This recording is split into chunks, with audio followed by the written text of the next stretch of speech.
The subway doll, 2:17 am. Your phone rings. Unknown number. You pick up. Silence. Then your own voice. It says, "Don't open the door. That's not me out there." I didn't know what that meant. Not yet. My name is Victor. I live in Chicago now. But this happened in New York. 3 years ago on the F train. The last train, it was December 14th, 9:47 p.m. I had just finished my shift at a call center in Long Island City. I was tired. My eyes were burning. My phone battery was dead. No music, no calls, just me and the subway. Or so I thought. There were maybe 12 people on the platform, a family with suitcases, two old men, one woman eating a hot dog, and a girl, young, maybe 22, black hair, jeans, white sneakers. She was standing alone near the edge, no bags, no phone, just staring at the tracks. I should have asked myself, how did she get past the turnstile without a Metro card? But I didn't, because we don't ask questions in New York, we mind our business. That's how we survive, or that's what I told myself. The train arrived. I got into the last car. She got into the same car.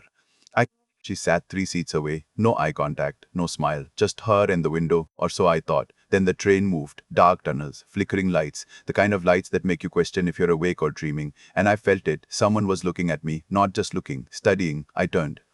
She was staring, not looking, staring, like she was memorizing my face, like she needed to remember every detail, the scar near my eyebrow, the color of my jacket, everything. I looked away, counted to 30, looked back, same stare, same angle. She hadn't blinked, not once, not a single time.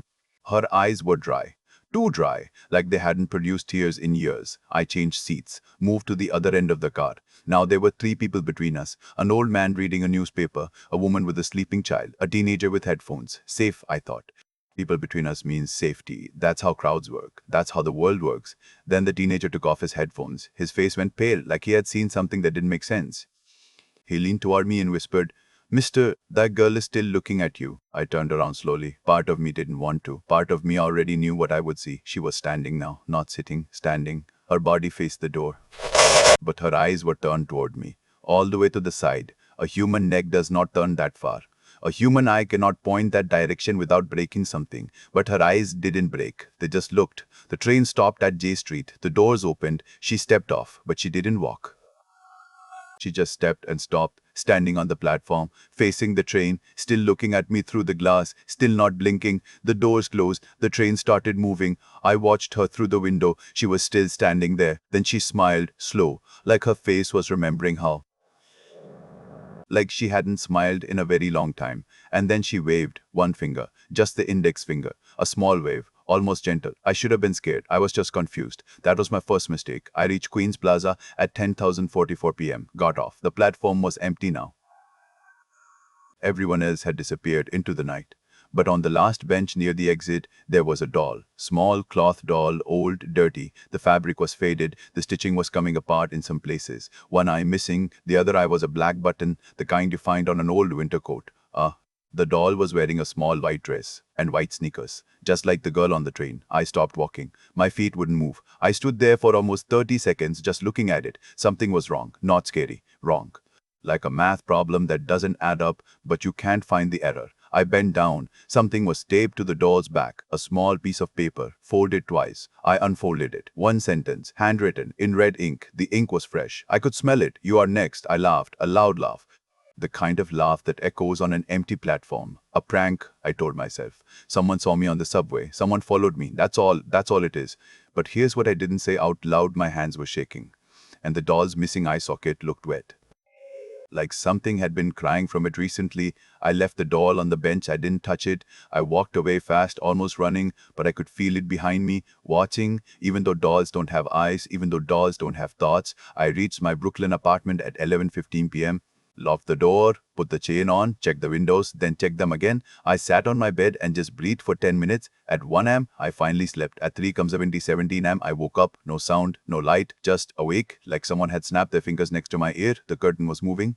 My window was closed. No fan, no ack, no open window, but the curtain was moving. I got up, walked to the window, pulled the curtain back. Nothing, just the dark street, the empty parking lot, a single street light flickering. Then it went dark, then it came back, then dark again. Then I heard it.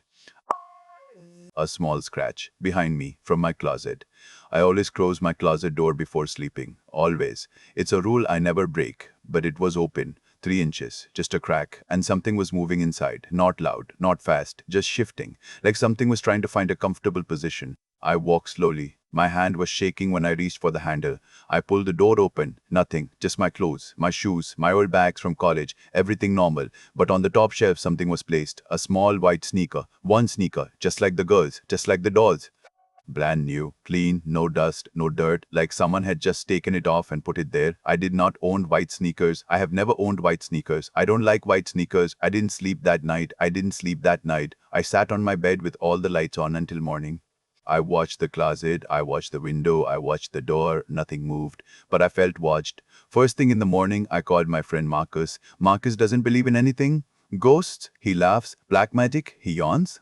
He's the kind of guy who needs to see something with his own hands before he believes it. I told him everything. He was quiet for a long time. Then he said, "Bro, you're tired, you're stressed. Come over, have a beer, you'll forget." I went to his place in Manhattan. We had 2 beers. 3 hours of normal conversation. Sports, work, a movie we both wanted to see. I started feeling human again. I went back home at 9 p.m. Everything was fine. No doll, no sneaker, no note. The closet door was closed. I opened it. Nothing on the top shelf. I slept at midnight. Normal sleep. No dreams. No waking up. Then 2:48 and my phone rang. Unknown number. I answered. Silence. Then breathing. Slow breathing, like someone was asleep on the other end. Then a girl's voice, low, almost a whisper, the kind of voice that comes from a throat that hasn't spoken in a long time. "Victor, why did you leave the doll on the bench? She was a gift. She wanted to come home with you. Now she's angry, and when she's angry, she moves faster." Click. I searched the entire apartment, under the bed, inside the kitchen cabinets, behind the bathroom mirror, inside the washing machine.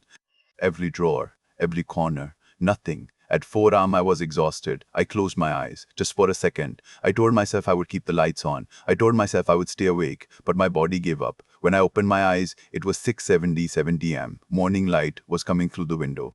Birds were singing outside. Everything looked normal. But on my pillow, right next to my head, the doll was sitting, upright, facing me. The same doll. One button eye, white dress, white sneakers. But now the missing eye was back. Not a button, a real eye. A human eye, brown. The same color as my eyes. It was looking at me, and it was wet, like it had been crying. Tears on a cloth face. Impossible. I screamed. I threw the doll across the room. It hit the wall with a soft thud. Then it fell to the floor, and it laughed. A small laugh, like a child's laugh, but broken. Like a recording that was too old. Too old for anything good to still be inside it. I ran out of the apartment. I never went back. I called my superintendent, Mr. Davis, from the street. Told him I was leaving. Didn't care about the deposit. Didn't care about my things. He was quiet for a long time.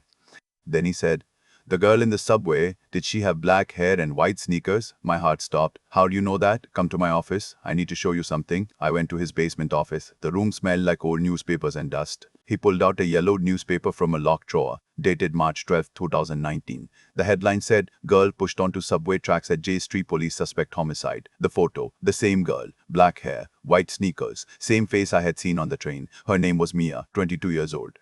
She had been pushed onto the tracks during rush hour. 16 witnesses. No one saw the face of the person who pushed her. The case was never solved.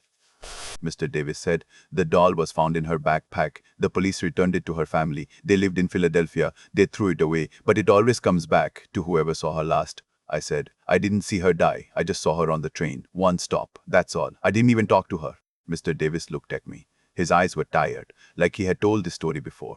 "That's enough," he said. "She doesn't need you to see her die. She just needs you to see her. Once is enough. Once and she knows your face. Once and she follows." I moved to Philadelphia. New apartment. New job.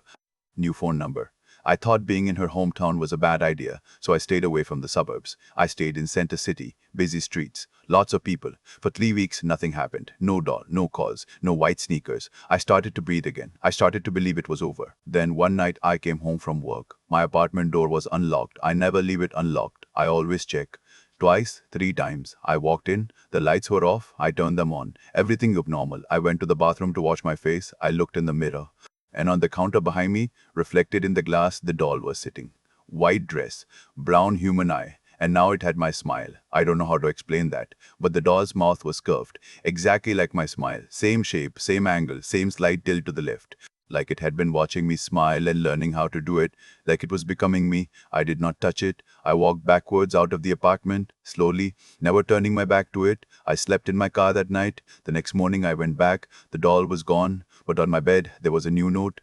Same handwriting, same red ink, you can run, but I am already inside your phone, your camera roll, your contacts. Every time you look at your screen, I look back, delete me if you can. I check my phone gallery, 47 photos, all taken at least 17 am, all of me sleeping, different angles. From across the room, from the foot of the bed, from right next to my face. So close I could see the pores on my nose. I live alone. No one took those photos. I changed my phone, changed my number, changed my service provider, moved to a shared house in Pittsburgh. I thought if I'm not alone, if there are other people in the house, it can't come. It needs me to be alone. That's the rule. For 2 months, nothing. Then one night, my roommate knocked on my door. His face was white. "Hey, dude," he said. "Why do you have a doll on your nightstand?" "That's creepy as hell." I looked. No doll. But he wasn't looking at the nightstand. He was staring at my pillow. "It was just there," he said. "Sitting on your pillow, white dress, one eye, it was facing the door, and then it turned its head and looked at me." He swallowed. "It waved, man. It waved at me." I left that night, packed one bag, left everything else, took a bus to Cleveland, then a flight to Denver, then a flight to Chicago. 3 years now. Chicago. A small studio apartment in Rogers Park. No dolls, no white sneakers, no closet doors that open by themselves. I have a rule now: no mirrors facing the bed, no closets without locks, no subway trains after 10 p.m. But last week I was walking to the grocery store on Devon Avenue.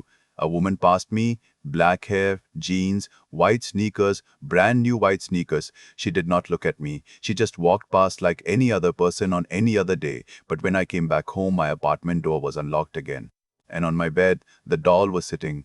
White dress, button eye, no human eye this time, just the black button, and a note taped to its chest. I unfolded the note. One sentence, red ink, fresh. "Chicago is cold, Victor, but I'm here now. I brought a sweater. Can I come in? I am recording this from a motel near O'Hare Airport. I have not gone back to my apartment in 6 days. I have been sleeping in my car, then motels, then my car again." But last night I opened my suitcase to get a clean shirt. Inside, wrapped in my jeans, was a small white sneaker. One sneaker, size 7, women's, brand new, no dirt, no marks. I do not own white sneakers. I never have. I never will. So whose feet are waiting for them? And why are they getting closer?